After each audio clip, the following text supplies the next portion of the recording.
Hello दोस्तों, algebra का एक प्रॉपर्टीज़ है। जैसे कि यदि दिया हुआ है x plus 1/x equal to n दिया हुआ है, n के जगह पे कोई संख्या रहेगी तो हम लोग को निकालना रहता है एक्स स्क्वायर प्लस 1/x² का मान क्या होगा। तो उस समय हम लोग क्या करते हैं, जो नंबर दिया हुआ है n का मान जो दिया हुआ रहेगा उसमें स्क्वायर कर देंगे और 2 घटा देंगे। तो ये आया कहाँ से, तो चलिए इसको देखते हैं, इसको यहाँ से प्रूफ करते हैं। तो ये हो गया हम लोग का x plus 1/x equal to n दिया हुआ है, n के जगह पे कोई संख्या रहेगी तो इसका क्या करेंगे, स्क्वायरिंग बोथ साइड करेंगे, दोनों पक्षों को वर्ग करेंगे।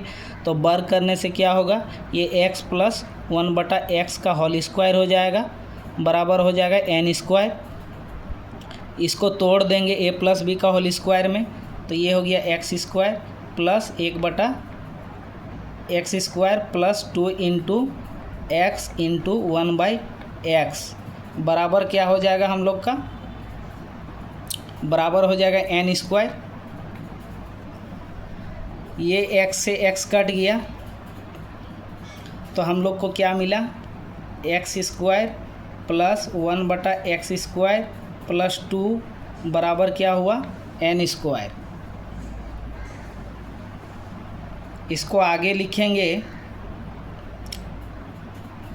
x² plus 1/x² is equal to, इसको आगे लिखेंगे x² प्लस 1/x² प्लस 2 था इधर, बराबर n²। x² प्लस 1/x² बराबर हो जाएगा n²। इस 2 को इधर ले जाएंगे तो ये हो गया -2।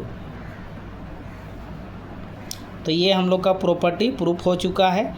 यदि हम लोग का मान लीजिए कि x plus 1/x equal to कोई भी नंबर दिया हुआ हो और उसका x² प्लस 1/x² का मान निकालने बोलेगा तो क्या करेंगे हम लोग, n² कर देंगे जो नंबर दिया हुआ रहेगा और क्या करेंगे, 2 घटा देंगे।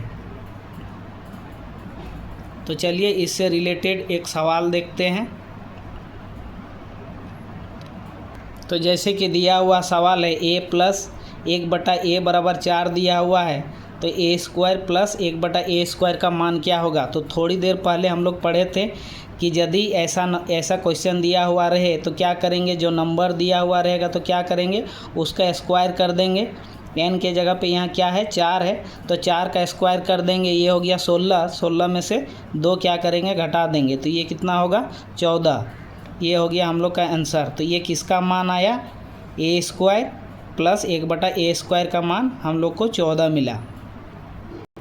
अगला सवाल है a प्लस 1/a बराबर 8 दिया हुआ है, तो a² प्लस 1/a² का मान क्या होगा। तो सेम प्रोसेस लागू करेंगे, 8 का स्क्वायर कर देंगे, 64 हो जाएगा और 2 घटा देंगे, तो ये हो गया 62। ये किसका मान आया, a² प्लस 1/a² का मान आया 62। ये हो गया आंसर। अगला सवाल है a प्लस 1/a का मान 9 दिया हुआ है, तो a² प्लस 1/a² का मान क्या होगा। तो कुछ नहीं करना है, इसको स्क्वायर कर दीजिए और 2 घटा दीजिए तो ये हो गया 79। अगला सवाल है a प्लस 1/a का मान दिया हुआ 3, तो a² प्लस 1/a² का मान क्या होगा। तो कुछ नहीं करना है, 3 का स्क्वायर कर दीजिए और 2 घटा दीजिए, 9 माइनस 2, ये हो गया हम लोग का 7। ये हो गया आंसर। अगला सवाल है a प्लस 1/a का मान 5 दिया हुआ है, तो a² प्लस 1/a² का मान क्या होगा। तो 5 का स्क्वायर कर दीजिए, 25 में से 2 घटा दीजिए, ये हो गया 23 हम लोग का हो गया आंसर।